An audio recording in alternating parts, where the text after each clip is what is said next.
Avi Lipkin is here from Israel, and he's brought his brand new book. It's called Return to Mecca.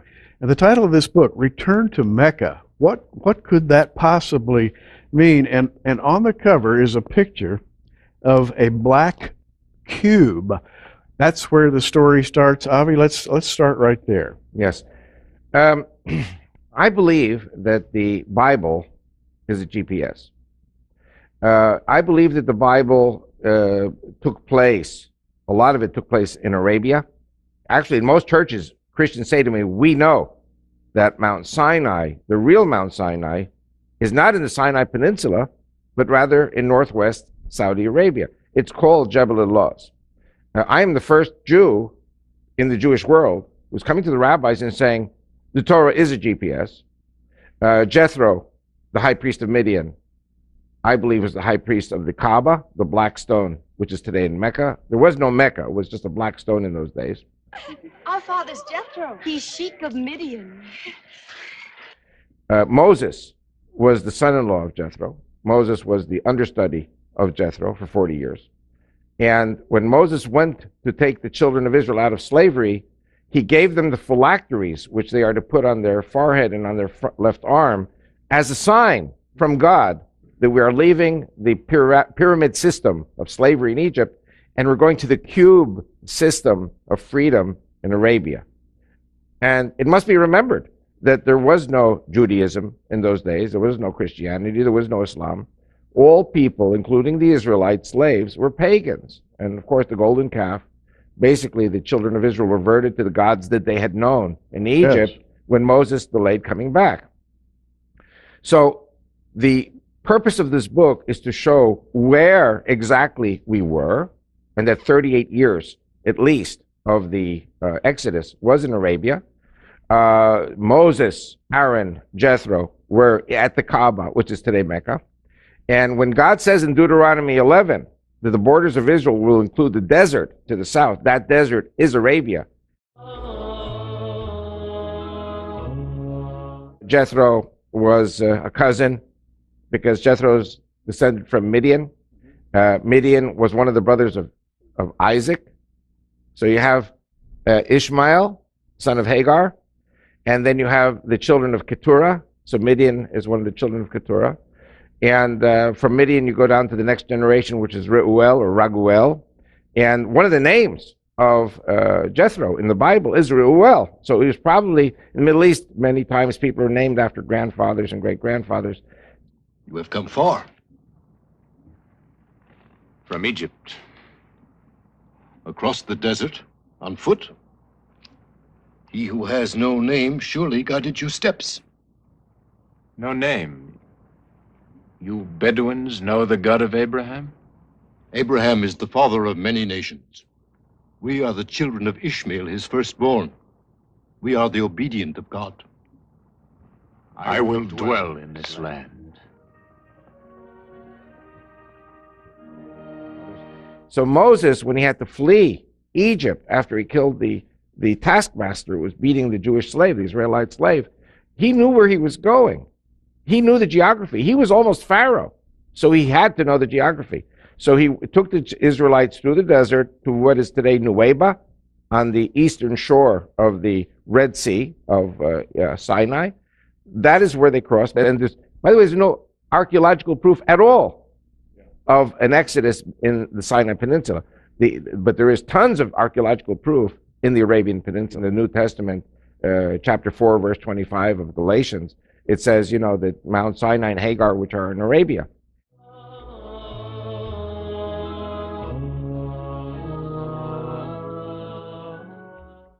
Josephus speaks very clearly that Sinai, the Ishmaelites are there, the troglodytes are there, the children of Keturah are there, the children of Esau are there.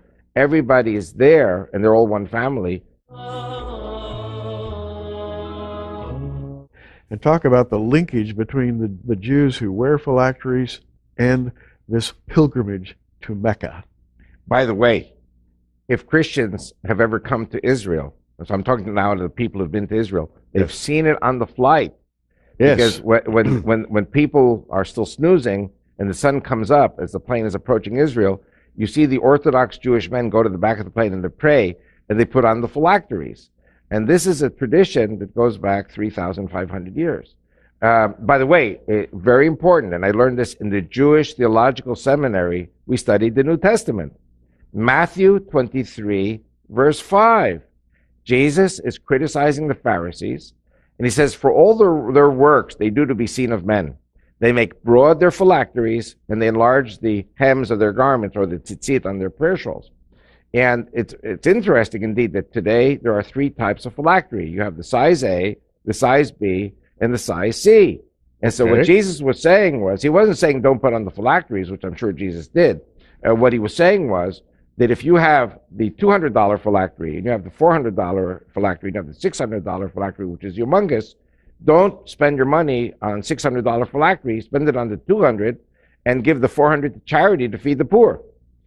So, but it's something, it's in Matthew 23, verse 5. So we know that Jewish men in those days wore this. We know that in the Greek Orthodox Christian tradition, there are priests who put on phylacteries. It's a slightly different Greek phylactery, but it all commemorates exactly the same thing. So the phylacteries have a very important meaning for Christians as well. So my question, and I'll ask it for everybody who's watching, why in the world would you put on, strap a little wooden box with scriptures from Deuteronomy on the inside and attach that to your left arm and to your forehead? Why would you do that, and why would it be cube shaped? Perfectly cube shaped.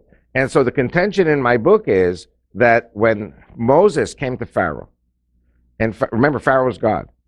Pharaoh was God in Egypt to the Egyptian people. He created the Nile, and he created this, and he created that. فقال أنا ربكم الأعلى. And who's Moses? Moses is a guy who stutters. It's very hard to talk. And God says, give the people a sign. And the phylacteries were the sign. He gave Pharaoh the signs. You remember his rod became a crocodile or serpent, ate the other crocodiles. Right. Mm-hmm. And the leprosy in the chest. These are all signs. And then later the 10 plagues. And Moses gave signs to the elders of Israel. And Moses gave signs to the people. You're talking about primitive pagan people who were shepherds.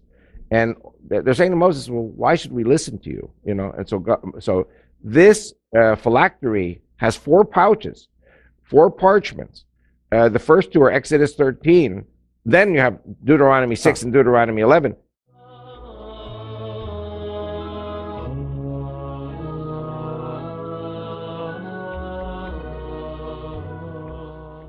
Exodus 13, we are still in Egypt. We are still in slavery. We're about to flee. But Exodus 13 talks about the, sign on thy arm and frontlets between thine eyes. And, I know young people won't know the word that I'm going to say now, but there's a word that older people like you and I remember, which is, gyroscope. The gyroscope takes us directly in the direction we have to go. And Moses is leading the children of Israel out of the pyramid triangular system to the cubic square system of freedom in the desert. And again, Moses says to Pharaoh, let my people go so that they may circle me in the desert. The other 5 times, let my people go so that they may serve the Lord in the desert. But the first one is they should go around in circles. Now, Hajj is a pilgrim to Mecca. Hag is the Egyptian pronunciation. Hag in Hebrew means a holiday or going around in circles.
Hag in Hebrew means a holiday or going around in circles, or going around in circles.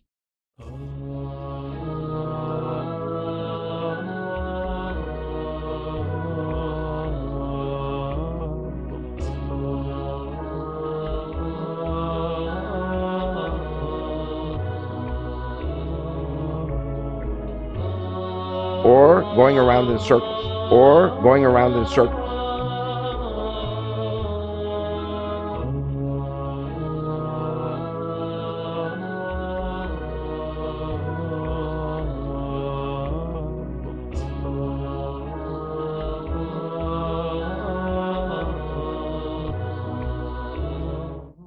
And so the first meaning really meant, let my people go so that they may sacrifice to the Lord at the Kaaba in Mecca, which there was no Mecca at the time, which is a black stone.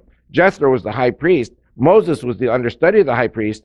And so he knew why, spiritually, he was taking the children of Israel out of slavery from the pyramid system to the square system to Jethro. Then, of course, as you know, God finally says, no, you're not going to turn right. You're going to turn left. Instead of going to Mecca and Medina, we turn to the Mount Sinai, Mount Horeb, which, as you said very correctly, is within sight of Eilat and Aqaba and the Red Sea.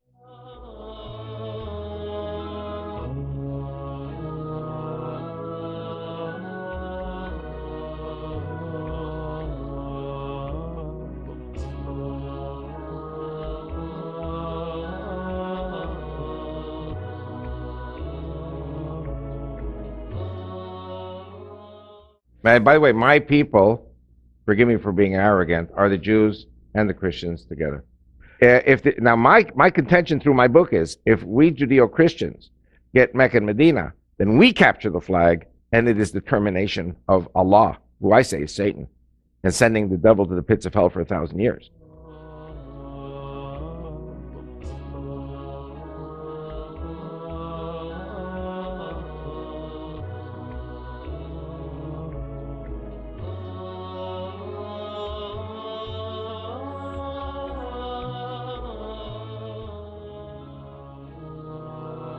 No, Moses.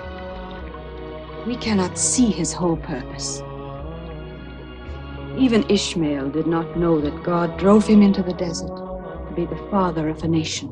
Did the little boy die in the desert, my father? No. God brought Ishmael and his mother Hagar into a good land. The same God who lived on the mountain? It may be, my son. Moses, Aaron, Jethro.